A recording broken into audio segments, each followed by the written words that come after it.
93 su 93, bingo! Nel mare Adriatico le analisi svolte dall'ARPAV sui 1400 campioni d'acqua prelevati sull'intera rete delle stazioni hanno fornito buoni risultati. Tutti i litorali della costa veneta, ma anche del lago di Garda e dei laghi minori, risultano aperti alla balneazione. La notizia, per la gioia di tutti i bagnanti, arriva a pochi giorni dalla pubblicazione del rapporto di Legambiente che conteneva giudizi per nulla positivi sulle acque del Veneto.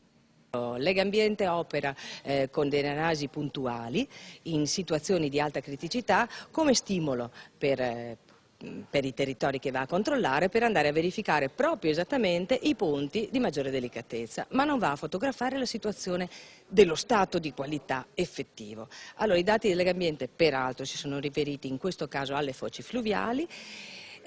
La situazione attuale per quanto riguarda la qualità delle acque di balneazione, che sono di massimo interesse in Veneto, al momento è la seguente: tutte le spiagge sono aperte e balneabili sia in Adriatico che nel Garda.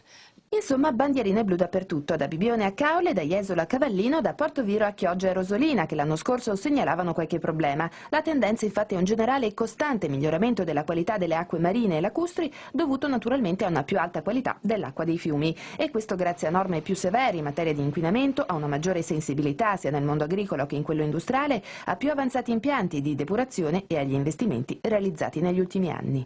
Sono investimenti che arrivano a più di 800 milioni negli ultimi anni, grazie anche all'attività dei piani di investimento dei vari ambiti territoriali della gestione del ciclo idrico dell'acqua, investimenti importanti anche da parte della Regione, quasi 150 milioni, che vanno sicuramente a garantire quello che è un giusto equilibrio tra acqua di qualità che ha il nostro territorio, che sfruttiamo nel nostro territorio, e acqua depurata che arriva nelle acque. Per chi comunque volesse controllare la balneabilità del proprio litorale, il sito www.arpa.veneto.it offre informazioni in tempo reale.